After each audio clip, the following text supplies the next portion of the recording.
Om Sahana Bhavatu Sahano Bhunaktu Sahaviryam Karavavahai Tejasvina Vaditamastu Mavidvishavahai.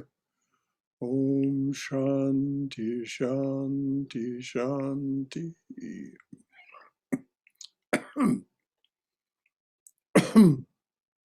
May the Divine Being look over us lovingly as a mother and father. May the Divine Being support and nourish us as a mother and father. May we have the strength and skill to study together the art of spirituality. May no misunderstandings arise amongst us. Om, peace, peace, peace be unto us and to all beloved beings everywhere. So we're gathered to read and discuss Swami Vivekananda's Jnana Yoga. We're about 2/3 of the way through chapter 6. And the Swami says, and I think we can, though more than a century has passed since he said these words, we can certainly see how they're just equally true today. Materialism prevails in Europe today. You may pray for the salvation of the modern skeptics, but they do not yield. They want reason. The salvation of Europe depends on a rationalistic religion, and Advaita, the non-duality, the oneness, the idea of the impersonal God, is the only religion that can have any hold on any intellectual people. It comes whenever religion seems to disappear and irreligion seems to prevail. And that is why it has taken ground in Europe and America. Now, the unfortunate thing is that it really has largely faded in Europe. There are a few centers, just a very few, and they have some very strong adherents and good spiritual teachers in charge of them. But Europe has been in such turmoil.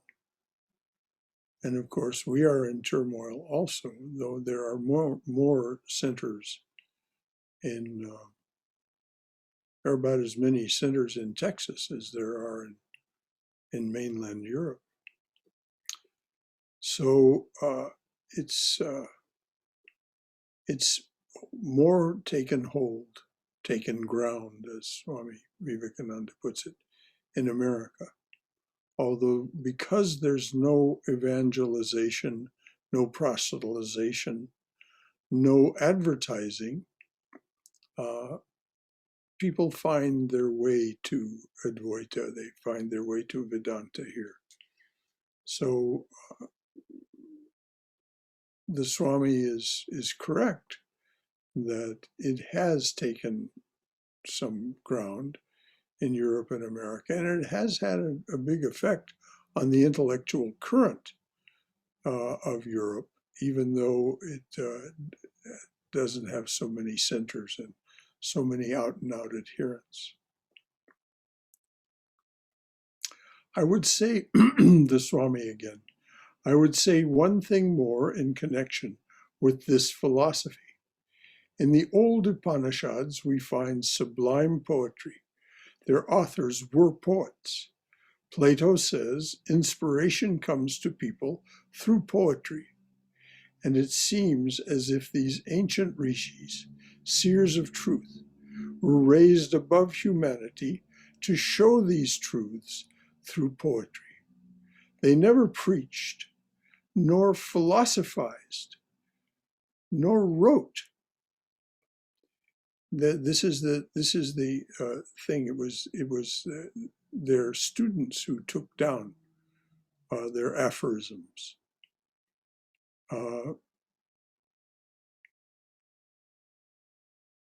Now, some of the Upanishads, the Katha Upanishad and the Svetasvatara Upanishad, are more narrative, and there are portions of the Brihadaranyaka Upanishad that are quite narrative also. So somebody narrated them in a more linear fashion at one time, and they were taken down.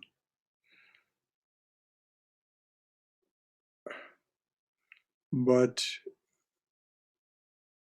when the Swami says music came out of their hearts, yes, that is the case. All of the Upanishads, if you read them, are more right mind or heart-centered than they are left brain-centered. In Buddha, we had the great universal heart and infinite patience, making religion practical and bringing it to everyone's door. In Shankaracharya, we saw tremendous intellectual power, throwing the scorching light of reason upon everything. Notice the Swami says the scorching light of reason.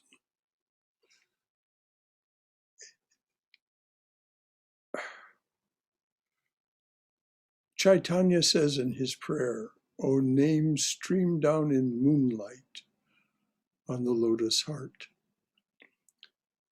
It's a rare embodied being that can stand the full impact of the truth on their nervous system and then reflect it back to us. And that's what Swami means. In Adi Shankaracharya, we saw tremendous intellectual power, throwing the scorching light of reason. The full truth was embodied in him. The scorching light of reason upon everything. We want today that bright sun of intellectuality joined with the heart of Buddha, that the wonderful infinite heart of love and mercy. This union will give us the highest philosophy. Science and religion will meet and shake hands. The Swami was more than half a prophet. It was only a few issues ago that Scientific American published an article, the title of which was, "Does Consciousness Pervade the Universe?" And the work of David Bohm, the quantum physicist David Bohm, there's a wonderful film, it was mentioned by Keith the other day. It's called Infinite Potential, the life and work of David Bohm. I highly recommend it for anyone who wants to see science and religion meet and shake hands. David Bohm became very close friends with Krishnamurti and a collaborator with Krishnamurti. So it's happening. The Swami was absolutely right. Science and religion will meet and shake hands. And even Richard Feynman, the man who really made quantum physics understandable beyond the very few, and it's still the very few, and not including myself, that understand really quantum physics. But Richard Feynman was once asked about God by a BBC interviewer. This is a Nobel laureate, in quantum physics. And Feynman said, "Well, I don't know anything about God. but I love Mother Nature, the goddess, in other words. I love Mother Nature, and I implore her to share her secrets with me. So this, once again, was science and religion meeting and shaking hands.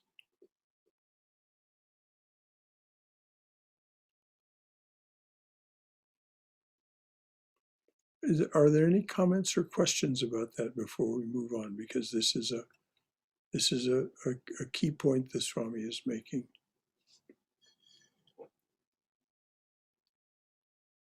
That is always that is very interesting, Brother Shankara, because I always thought science, what science couldn't answer, religion and spirituality answered. What spirituality couldn't answer, science answered some. That's what I always thought in my life. Well, you know, they are becoming one at their frontier. That's wonderful to hear. Yeah. That's what it seems. Particularly this film about David Bohm, you'll see what I mean. The title is Infinite or Infinite Potential. Okay, that's what I think that's what one of our spiritual colleagues was saying last week. I think yes, it was Keith Hunt. Keith Hunt recommended it to us. So I took his recommendation and watched it. And exactly, infinite potential. That's right. Thank you. I will do that. Okay. Science and religion, and anything else from anyone. Science and religion will meet and shake hands. Poetry and philosophy will become friends. This will become the religion of the future. And if we can work it out, we may be sure that it will be for all times and peoples. Now, when the Swami says, if we can work it out, by that he meant, he said in other places, that he needed to find a way to say it that even a child could understand. And he worked on that in his life.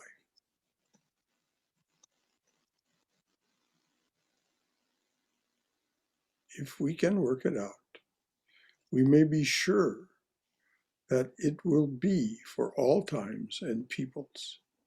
This is the one way that will prove acceptable to modern science, for it has almost come to it. Now, mind you, Swami was speaking this just at the time that the first discoveries of quantum physics were being made, and more was to be. You know, Max Planck was doing his work, Schrödinger, all of these wonderful people that started quantum physics and revolutionized physics, and Einstein, of course.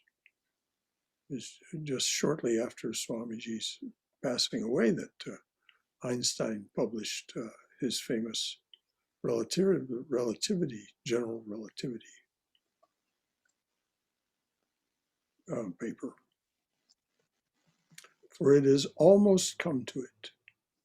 When the scientific teacher asserts that all things are the manifestation of one force, does it not remind you of God, of whom you hear in the Upanishads? Quote, as the one fire entering into the universe expresses itself in various forms, even so that one soul is expressing itself in every soul and is infinitely more besides. And it's interesting that in the Upanishads, as the one fire, what was it that was the first manifestation in universe, the first manifestation after the Big Bang? It was plasma. Now, plasma is not a thing. Plasma is a state of being, and its characteristic is it is incredibly, almost immeasurably. I mean, the various measures have been estimated, but it's hot. It is fire. It is pure fire, so to speak. That of which fire is distilled. Stars are distilled out of this fire. So as the one fire entering into the universe expresses itself in various forms, and that's exactly what happened over the next 500 million years after the Big Bang, according to the astrophysicists. The things that we are familiar with now, stars, clusters of stars, nebula, galaxies, and so on. They all formed. As the one fire entering into the universe expresses itself in various forms, even so that one soul is expressing itself in every soul, and yet is infinitely more besides. Do you not see whither science is tending? Is it tending or trending? Tending. The Hindu nation proceeded through the study of the mind, through metaphysics and logic. The European nations start from external nature, and now they too are coming to the same results. We find that searching through the mind, we at last come to that oneness, that universal one, the internal soul of everything, the essence and reality of everything, the ever free, the ever blissful, the ever existing. Through material science, we come to the same oneness. Science today is telling us that all things are but one manifestation, are but the manifestation. Science today is telling us that all things are but the manifestation of one energy, which is the sum total of everything which exists. And the trend of humanity is toward freedom and not toward bondage. Why should men be moral? Because through morality is the path toward freedom, and immortality and immorality leads to bondage. Why should men be moral? Because through morality is the path toward freedom, and immorality leads to bondage. Another peculiarity of the Advaita system is that from its very start, it is non-destructive. This is another glory, the boldness to preach. We do not disturb the faith of any, even of those who through ignorance have attached themselves to lower forms of worship. That is what it says. Do not disturb, but help everyone to get higher and higher. Include all humanity. This philosophy preaches a God who is a sum total. If you seek a universal religion which can apply to everyone, that religion must not be composed of only the paths, but it must always be their sum total, and include all the degrees of religious development. This idea is not clearly found in any other religious system. They are all paths equally struggling to attain to the whole. The existence of the part is only for this. So, from the very first, Advaita had no antagonism with the various sects existing in India. There are dualists existing today, and their number is by far the largest in India, because dualism naturally appeals to the less educated minds. It is very convenient, natural, common. It is a very convenient, natural, common sense explanation of the universe. But with these dualists, Advaita has no quarrel. The one thinks that God is outside the universe, somewhere in heaven, and the other that he is our own soul, and that it will be a blasphemy to call him anything more distant. Any idea of separation would be terrible. He is the nearest of the near. There is no word in any language to express this nearness except the word oneness. With any other idea, the Advaitist is not satisfied, just as the dualist is shocked with the concept of the Advaita and thinks it blasphemous. At the same time, the Advaitist knows that these other ideas must be, and so has no quarrel with the dualist who is on the right road. From this standpoint, the dualist will have to see many. It is a constitutional necessity of this standpoint. Let him have it. The Advaitist knows that whatever may be his theories, he is going to the same goal as he himself. There he differs entirely from dualists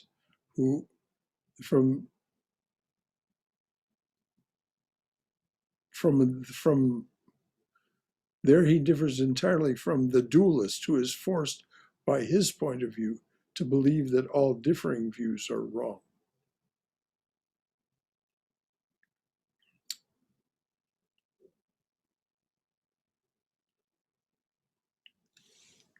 Before we go on, let's talk a little bit about this business of being able to hold two thoughts at the same time. This idea of oneness, and yet the experience of duality. Is everybody content that that is an accessible place and point of view for them? Are there any difficulties or concerns about this idea of there is one, only one, consciousness is primary and is not plural, as Swami Yogeshananda used to say, and our experience of manyness? Any thoughts or questions or comments?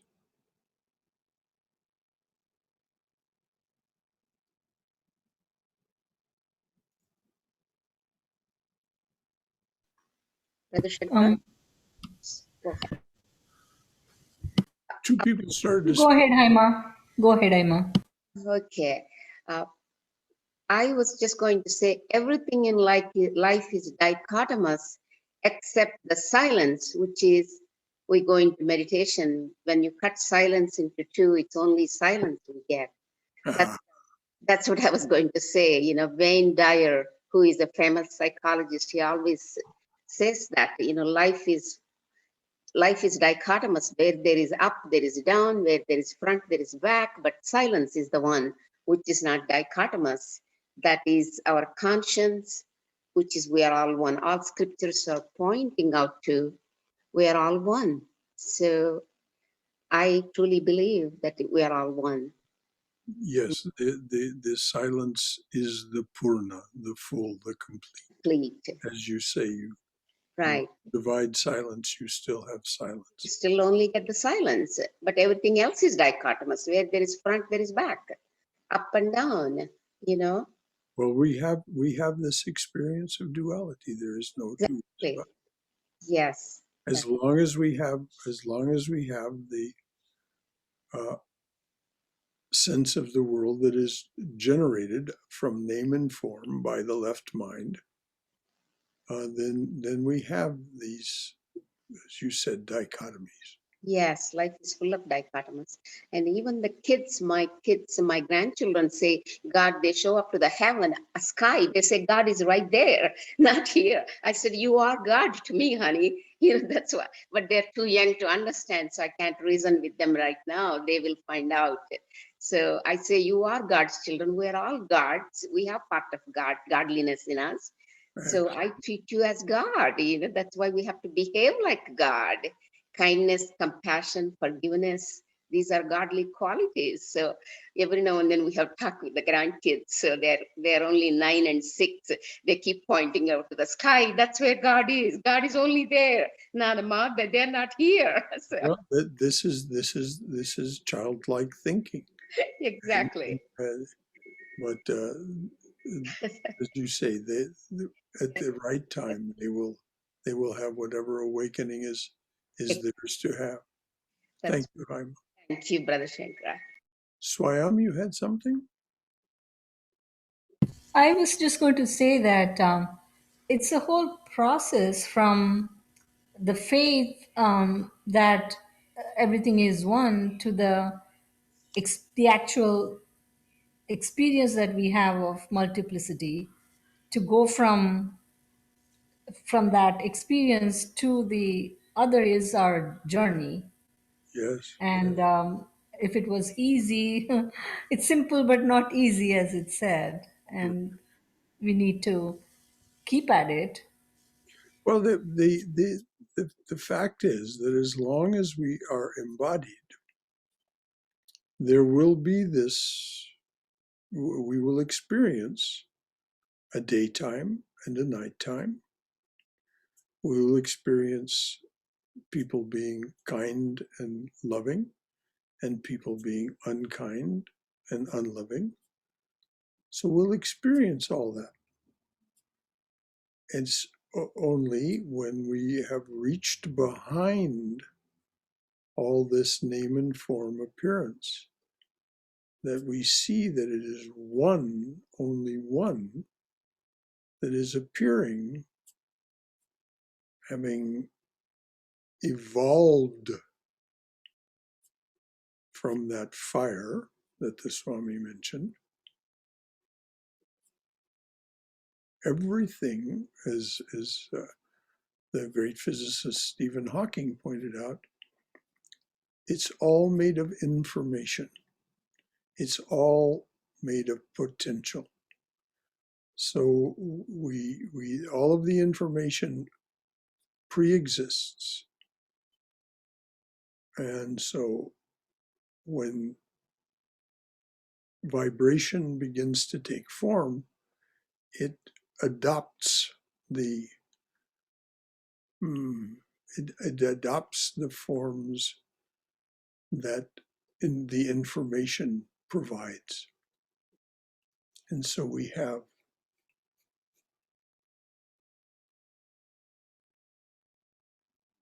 the fullness of what appears to be empty space. It's not empty at all. It's full of consciousness. And within that consciousness is information, out of which all of this apparent universe is distilled, so to speak, evolved. It's all involute, as the Swami said earlier in one of the earlier talks. It's all involute and is evolving. Anything else from anyone? I was just going to add that before we can manifest the divinity, we have to partake of the divinity, and maybe the dualistic approach is the process of partaking of the divinity within us before we can manifest it more. I don't know if that kind of makes sense, but Yes, of course it makes sense. And that's what we're doing. That's what we're doing this moment. there appears to be a Swayam speaking to a Shankara and the rest of us. In fact, beneath that is another reality that when we access it, we see this one differently. And that's where the Swami is leading us.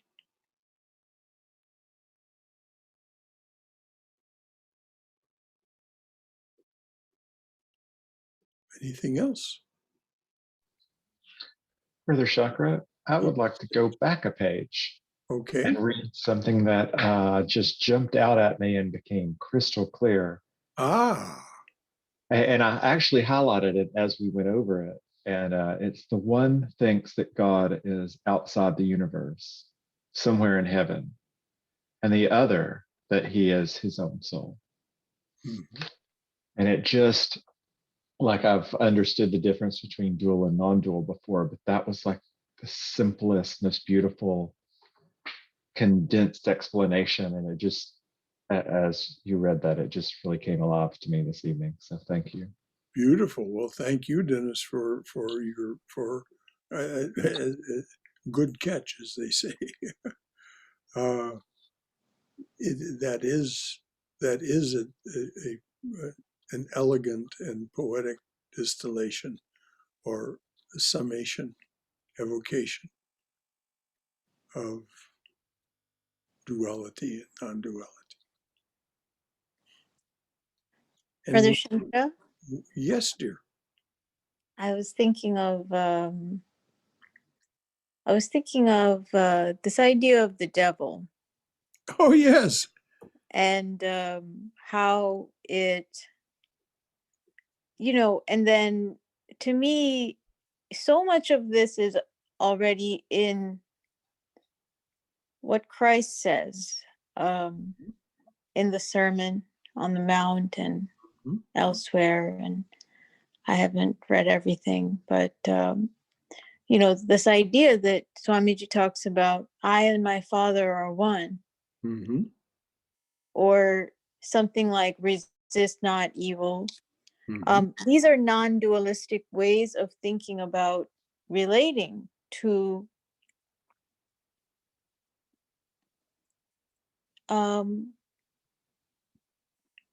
good and bad, and the Yes. sense of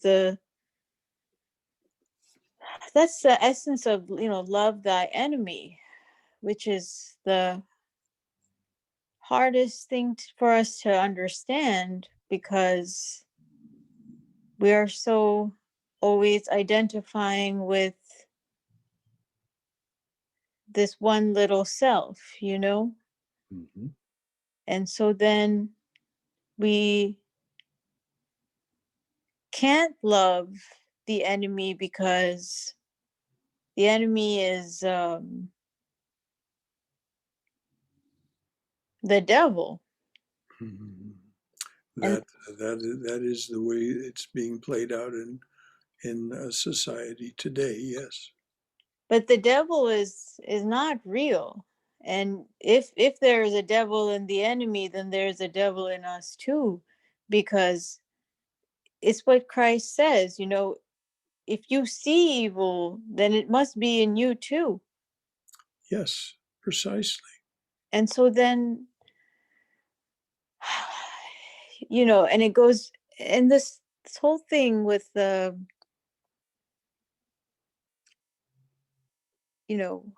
um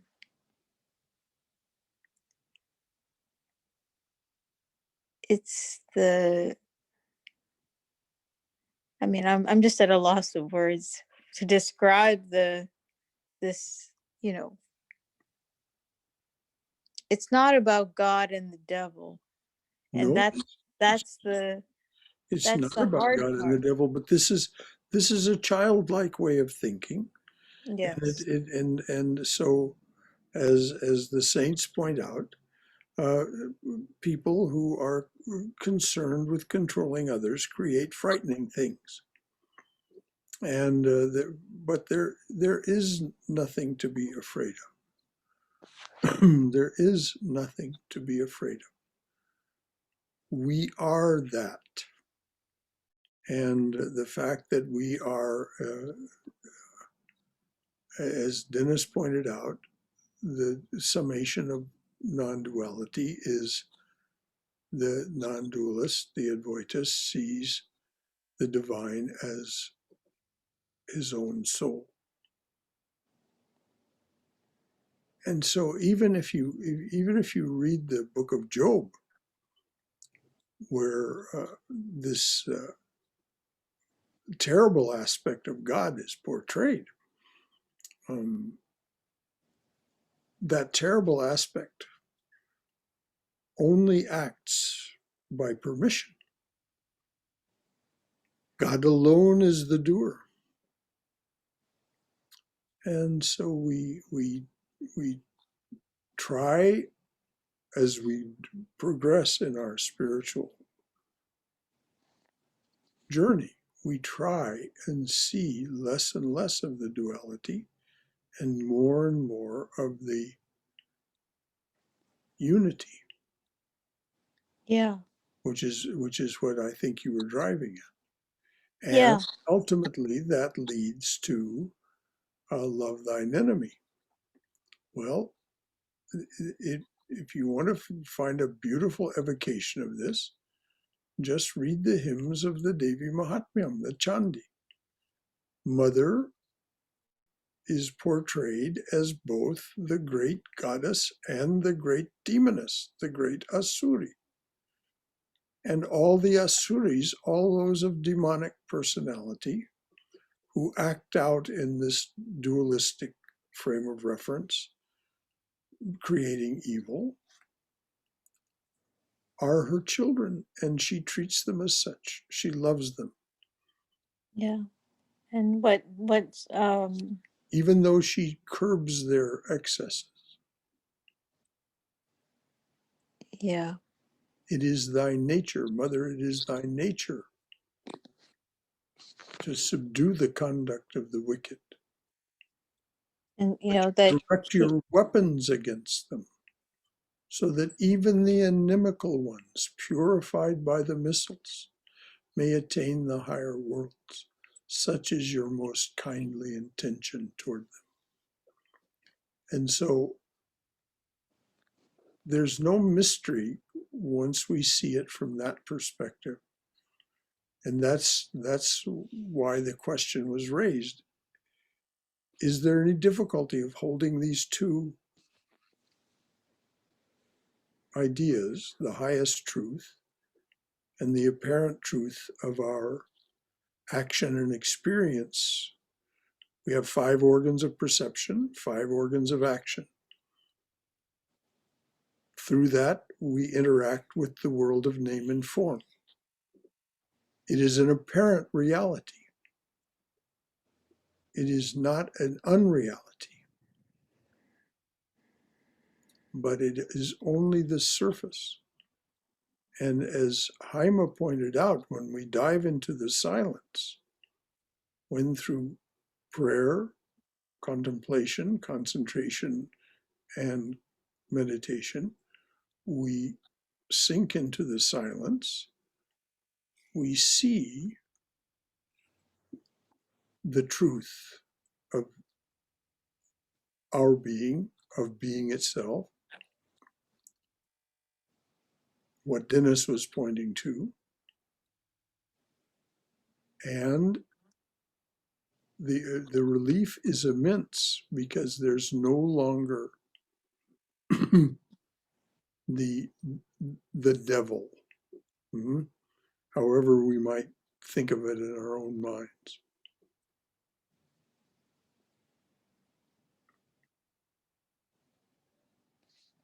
This is wonderful. Anything else from anyone? The devil is really just ignorance, is it not? Well, the devil is an ignorant way of talking, yes. It comes from our ignorance. it's something that Swamiji said, you know, and it's this problem of, I think, our psychology, modern psychology, and probably a Western thing, when he says the reason why a criminal is not because he desires to be one, but because he has not his mind under control and is therefore a slave to his own conscious and subconscious mind and to the mind of everybody else. He must follow the dominant trend of his mind. He cannot help it. He is forced onward in spite of himself, in spite of his better promptings, his own better nature. So it's that, the lower self and the higher self and nature, Yes, bonded to nature. that's the ignorance of which Aaron was speaking. Yes. I mean, criminals will say the devil made me do it or God made me do it. And they mean it. They mean it. We have to take them seriously. Mm-hmm. Thank you, Divya. Thank you, Brother Shankara. Anything else from anyone? All right. The Advaitist knows that whatever may be his theories, he is going to the same goal as he himself, that is, the dualist.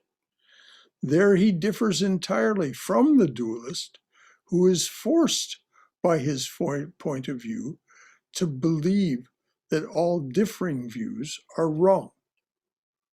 The dualists all the world over naturally believe in a personal God who is purely anthropomorphic, who, like a great potentate in this world, is pleased with some and displeased with others.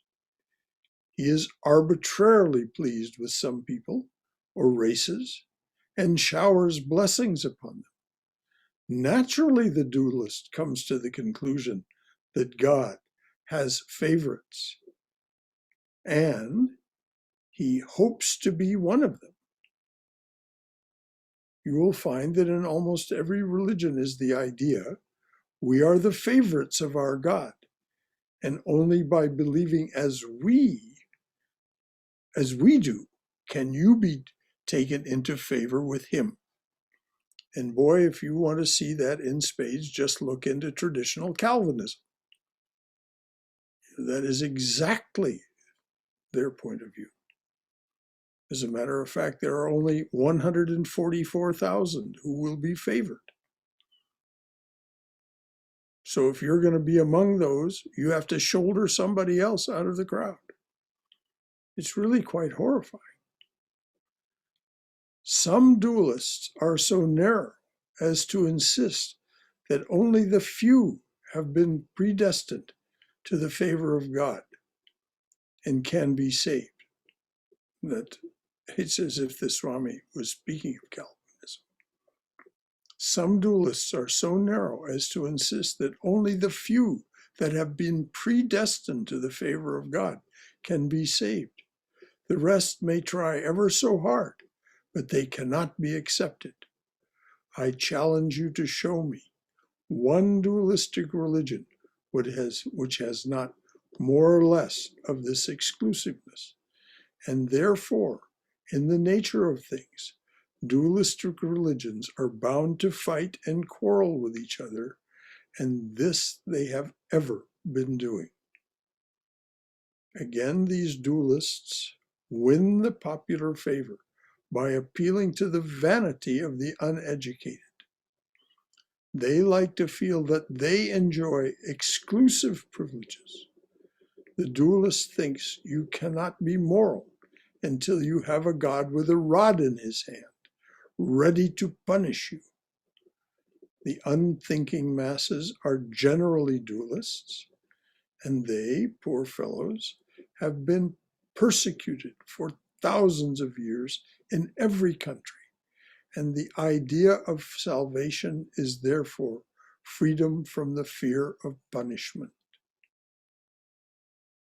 I was asked by a clergyman in America, "What? You have no devil in your religion? How can that be?" But we find that the best and the greatest men that have been born in the world have worked with that high impersonal idea. It is the man who said, "I and my Father are one," whose power has descended into millions. It is the man who said, "I and my Father are one," whose power has descended unto millions. For thousands of years, it has worked for good. And we know that the same man, because he was a non-dualist, was merciful to others, to the masses who could not conceive of anything higher than a personal God. He said, "Pray to your Father in heaven." To others who could grasp a higher idea, he said, "I am the vine, ye are the branches." But to his disciples, to whom he revealed himself more fully, he proclaimed the highest truth: "I and my Father are one."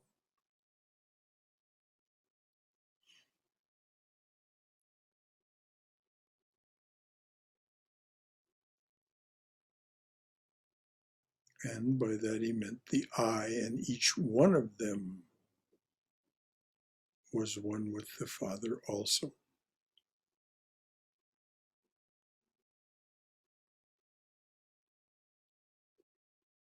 It was the great Buddha who never cared for the dualist gods. It was the great Buddha who never cared for the dualist gods, and who has been called an atheist and materialist, who yet was ready to give up his body for a poor goat. That man set in motion the highest moral ideas any nation can have. Whenever there is a moral code,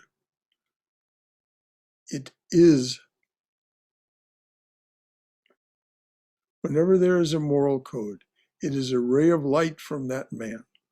We cannot force the great hearts of the world into narrow limits and keep them there, especially at this time in the history of humanity, when there is a degree of intellectual development such as was never dreamed of even 100 years ago, when a wave of scientific knowledge has arisen which nobody even 50 years ago would have dreamed of.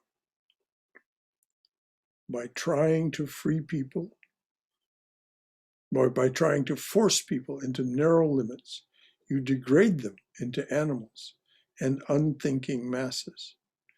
You kill their moral life. What is now wanted is a combination of the greatest heart with the highest intellectuality, of infinite love with infinite knowledge. The Vedantist gives no other attributes to God except these three, that he is infinite existence, infinite knowledge, and infinite bliss. And he regards these three as one. Existence without knowledge and love cannot be.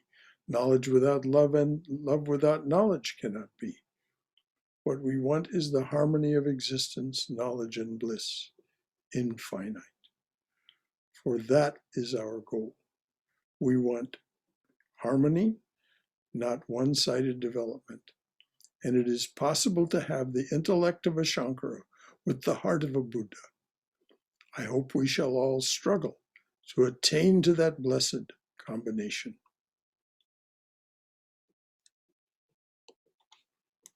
And so we come to the end of chapter 6, and we have 10 minutes or more if we want to take it to discuss what the Swami has said.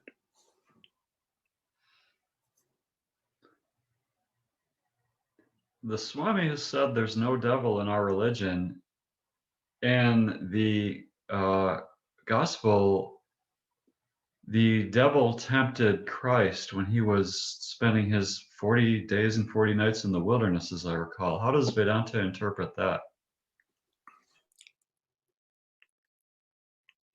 In the same way that the Buddha was tempted. Within duality, anyone who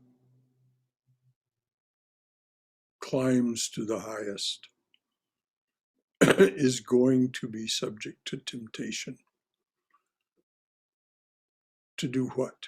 To use the supernatural powers that come along with this level of attainment.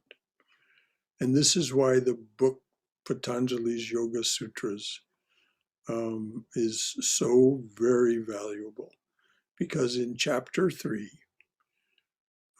which is titled simply Powers, we see the powers that come potentially, not necessarily.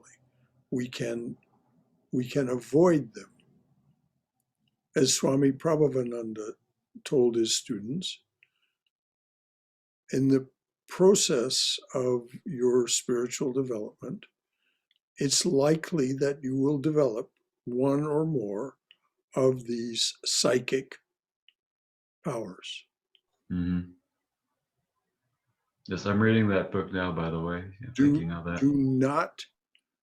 Do not avoid it. He said, if you develop clairaudience or clairvoyance or something, use it once, because otherwise you will be forever tempted to wonder, what would it have been like? Do it once and then release it. So as one progresses in their spiritual development, there will be the opportunity to develop these powers. Now, they're not spiritual powers. They are powers of the psyche, of the human mind. And again, you can read about this very beautifully in the introduction and preface to Raja Yoga by Swami Vivekananda. And you can also read about it in his talk, Powers of the Mind, which are both of these. This is all available in his complete works. If you have the complete works, please look there. If you don't have a copy of the complete works, just ask me and I'll email you a PDF copy. The powers of the mind, according to Patanjali, include omnipotence, omniscience, and omnipresence. And that is the final temptation.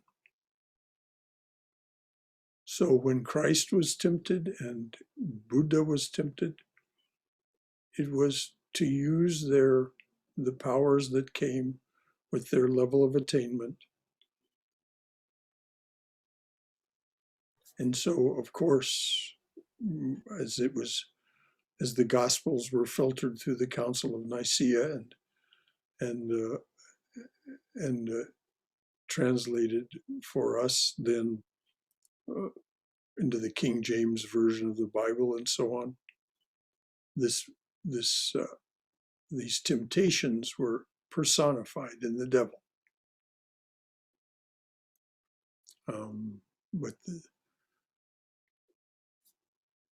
if you, as I said, if you want to understand what is meant by the terrible aspects of the divine presence that can be interpreted as the devil, read the book of Job. It's a beautiful, beautiful, beautiful description of how nothing happens but by God's will, by God's permission.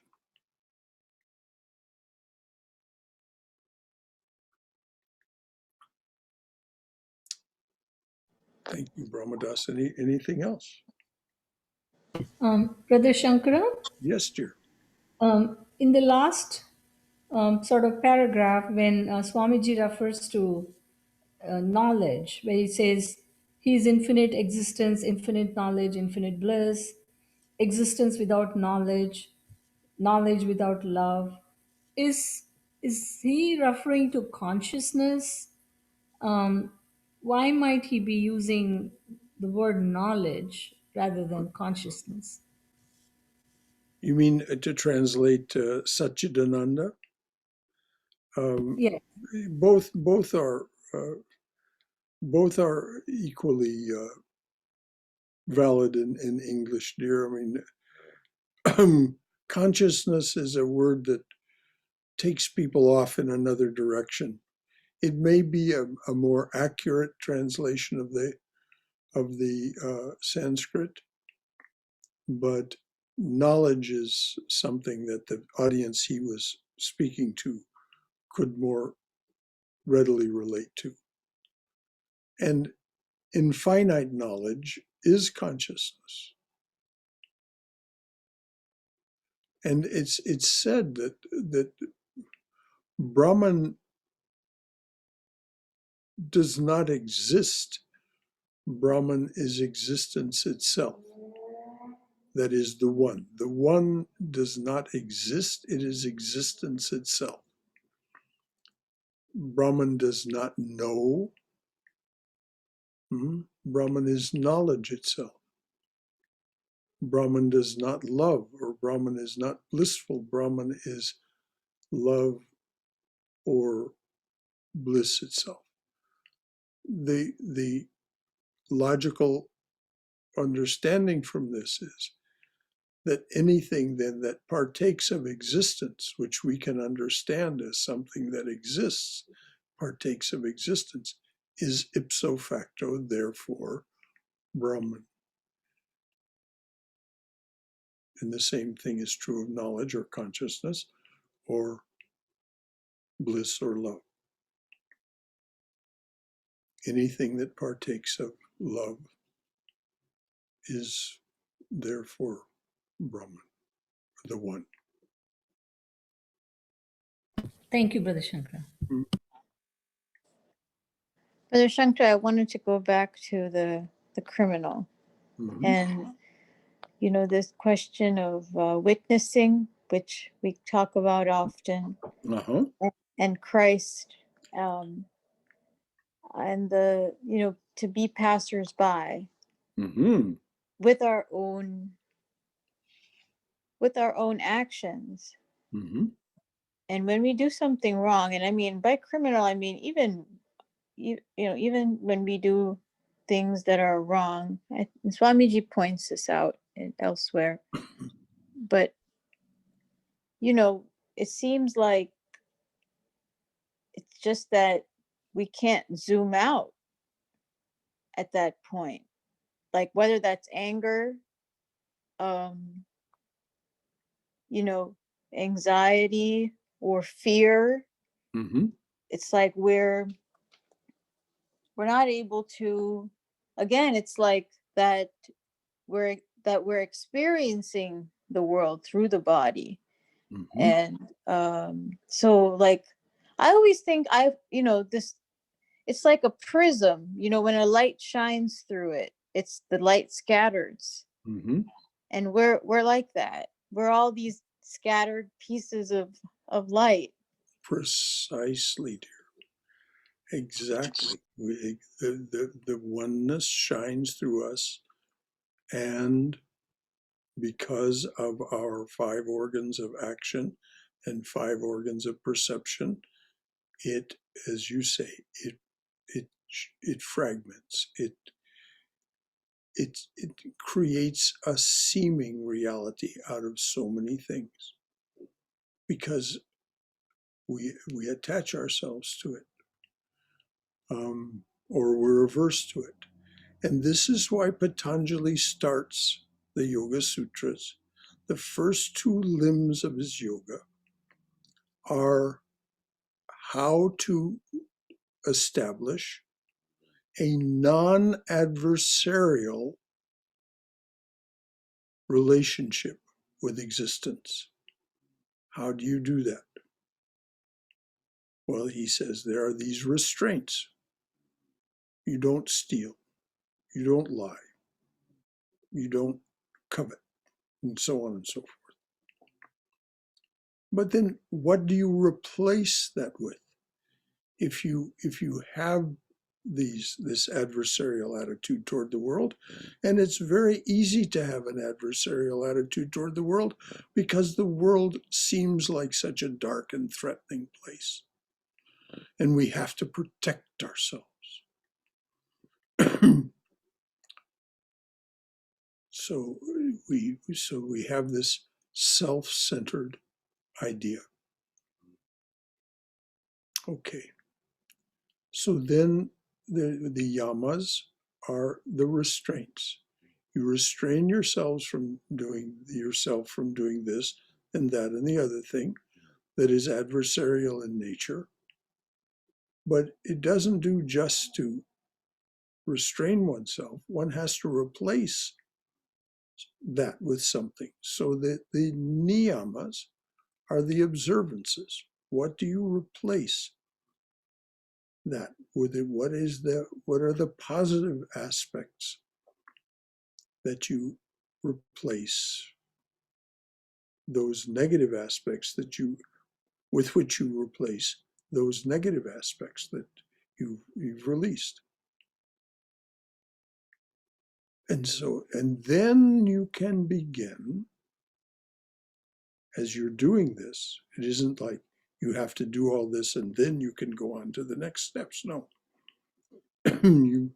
you start the process of releasing your adversarial attitude and attitudes and replacing them with these higher observances, purity, scriptural study, so on.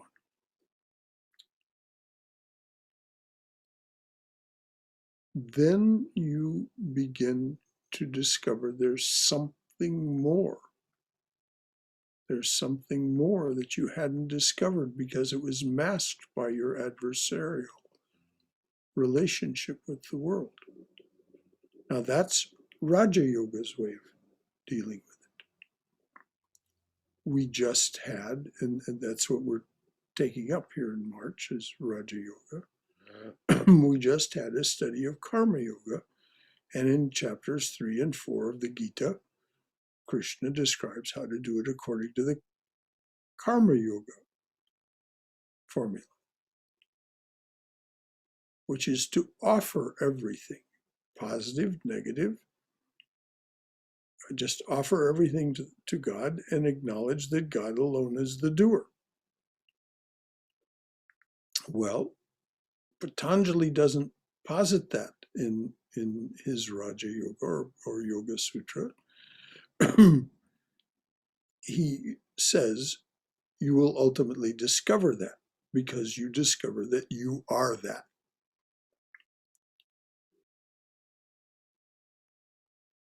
So this that the Swami is getting to is knowledge and bliss infinite, knowledge, bliss, and existence infinite.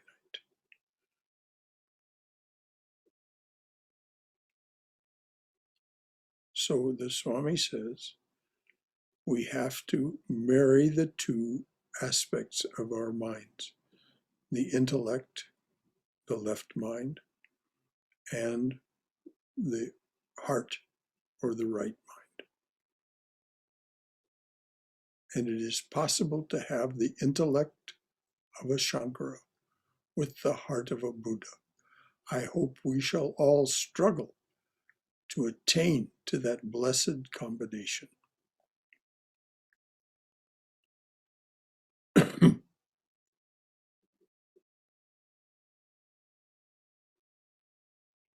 Anything further?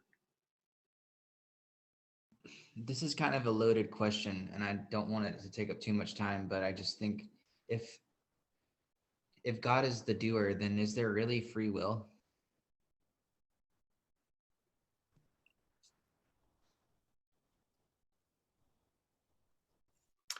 as long as you don't know that God is the doer, as long as you don't know that from your empirical experience, then you are in the position of thinking, I am the doer. This is the condition of what Sri Ramakrishna refers to as the unripe ego. It's not that is there anything wrong with a piece of unripe fruit? No, there's nothing wrong with a piece of unripe fruit. It just isn't ripe yet. So when we're in that unripe condition, and we still have the feeling that I am doing this, then we think, yes, I have free will and therefore am responsible for my actions. When we have been in that witness seat in prayer, contemplation, concentration, and meditation enough and sunk into the silence that Haima mentioned, then we see that what is going on in this world and with our action and experience suit is something that is happening in our presence. Who do I mean by our? The divine being. The witness consciousness that we access in meditation is the face of the Atman. It is the Atman is as Saguna Brahman, Brahman with attributes, Brahman with the ability to witness, the eye of the eye, the ear of the ear.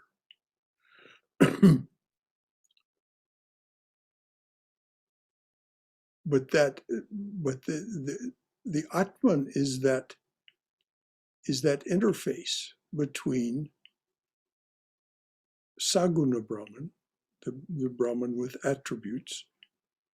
It's the face of that and our true original nature, which is actionless, eternal, infinite, changeless. But that's only a matter of experience. So we have like everything else in the realm of duality, we have the appearance of free will as long as we are unripe. When we come to ripeness, which is a natural process, then we see that God alone is the doer. So thank you for delivering what you called a loaded question. Yes, indeed. And if you read the last two chapters of the Viveka Chudamani, Adi Shankaracharya's workbook on Advaita Vedanta, the Crest Jewel of Discrimination translated into English, you find that even the illumined soul must constantly be on the qui vive. As long as they're embodied, they must constantly be alert to falling into the apparent thought of I have free will, which goes right back to the question about Christ being tempted. And Christ, in both instances, gave a non-dualistic answer. Change the stone into bread. Man does not live by bread alone. Jump from the tower and the angels will catch you. Thou shalt not tempt the Lord thy God.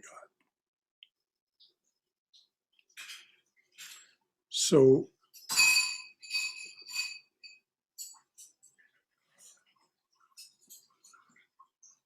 all knowledge, all existence, all bliss and love exists within us. It is the motive power for this. As Swami Vivekananda says in the evening prayer, Kandana Bhavana, translated, breaker of this world's chain.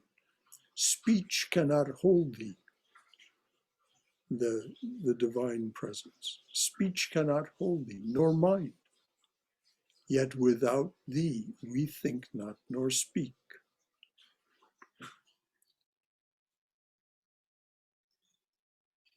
But again, this is something that Vivekananda knew, and it is for us to come to the realization of in the course of time by what first seems to be our self-effort. This is what Patanjali says, the first 6 limbs of yoga are Purushakara, for self-effort, so it seems. And then he says, the other 2 are something that happens to you. Because the illusion of doing has been transcended.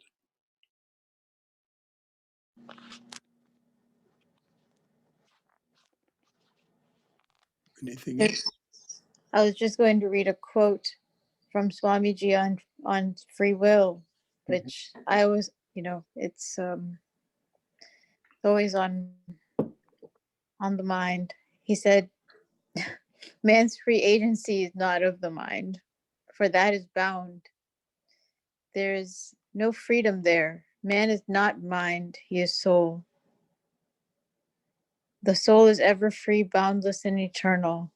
Herein is man's freedom, in the soul.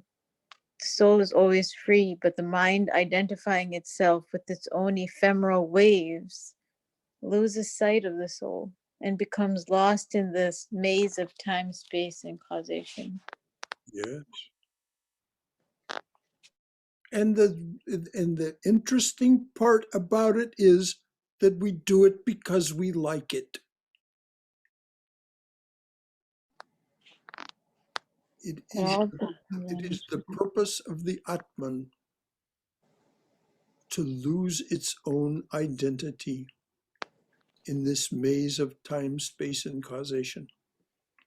It's not something that's forced on us.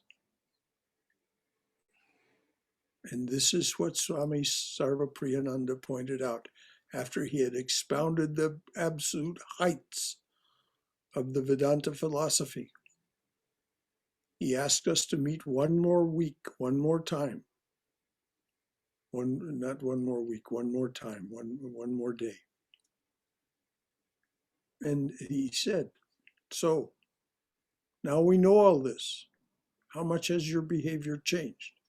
And he acknowledged that his own behavior, though he knew all this, had not changed. And he said, we have to admit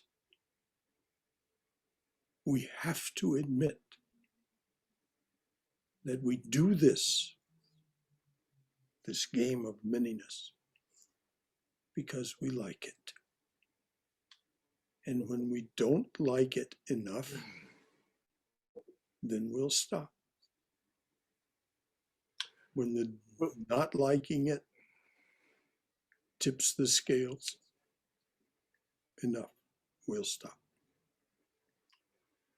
And it's a process. Oh. Yes, Robert. I'd like to read something from the Gita Upanishad. Right? It's titled Obstacles to Self-Realization. Yes. 2024. He who has not turned away from wickedness, who is not tranquil and subdued,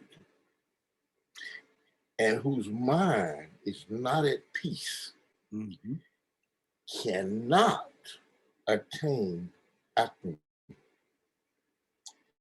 It is realized only through the knowledge of reality. Mhm.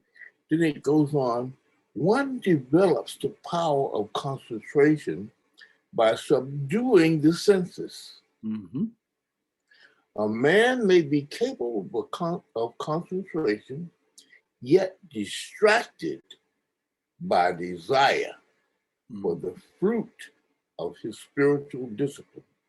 Mhm. At the final stage, the seeker must renounce all desires for fruit, including the desire for knowledge and liberation. Mhm. He remains subdued in communion with Atman. Mhm. Desires, however lofty or spiritual, disturb the serenity of the mind. The meaning is that he alone who refrains from evil conduct and has controlled the desires, the senses, who has gathered his mind from the outside world and does not disturb it any longer by seeking even fruits of his meditation, attains self-knowledge with the help of a qualified teacher of the Guru. All of which is true. This is why Patanjali points out that the final obstacle is the attainment of what appears to be godlike powers, omnipotence, omniscience, omnipresence. You have to release even the enjoyment and the desire for that. And what this says to me is, it goes back to the old saying, there's a proper time and place for everything. And all of us are evolving beings, and we're in different places in our evolution.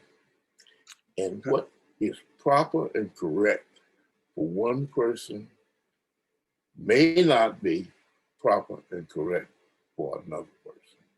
Precisely so. And Sri Ramakrishna says it time and again in the gospel. He says things happen at the right time for each of us. And that's why some people would come to him and they would catch a glimpse of what they were witnessing, what they were seeing. And so they became inseparable from him. Other people, even friends of these same people who have that first reaction, they would come. And after a few moments, Sri Ramakrishna said, "Oh, you might enjoy a stroll in the garden." Because he could see that it was not time for them to be aware of who he was and what he had to offer. The qualified teacher that you just mentioned from the Upanishad. So yes, thank you for reading that, Robert. Anything else from anyone? That was beautiful.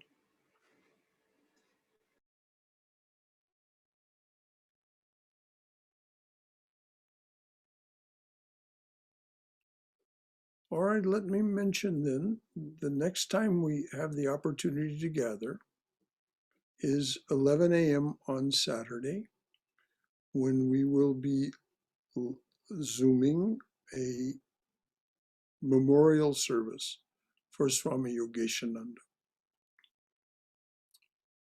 It'll be opened by a reading from the Upanishads and the Gita by Swami Sarvadevananda.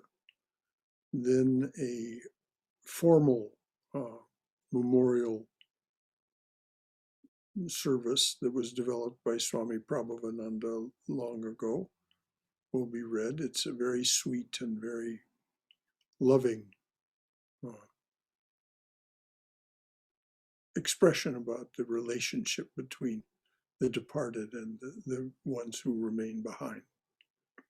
And then there will be the opportunity for anyone who wishes to share their reminiscences and their fond stories and their funny stories of Swami Yogananda. This will be a celebration of his life. This will not be a solemn affair. There'll be solemn moments. But this was such a remarkable man who founded this center. And it still exists on the momentum that he left. And so this coming Saturday at 11 a.m., there'll be a Zoom link on the website and in the newsletter and so on to participate in that if you wish. And then on Sunday at 11 a.m., we will celebrate the birthday of Sri Ramakrishna. And there will be a short talk about Sri Ramakrishna, followed by a puja conducted by Aditya Chaturvedi. So any final thoughts, comments, or questions? Brother Shankara, there's I wanted to draw everyone's attention to an event of interest, which is also happening Saturday, but earlier, probably 9 a.m. But it's actually happening in India online, and Swami Chaitanananda is speaking, and I'll be moderating the panel. Well, it's not a panel; it's but just welcoming him, and the talk is called Sri Ramakrishna as a Man, and it's in honor of his birth tithi. The master's birthday, yes. Yeah. Thank you. Okay. Well, next week, of course, we'll take up the next chapter in Jnana Yoga on Wednesday evening. Anything else from anyone? Anyone else got a wonderful contribution to make at the last moment here? I'm profoundly excited to learn more about Swami Yogananda and hear more about his. Oh, yeah. There'll be a lot of people that'll share a lot of. There are many, many humorous incidents that occurred with the congregation here. Some of those will no doubt be shared. The Swami was a very powerful and antic personality.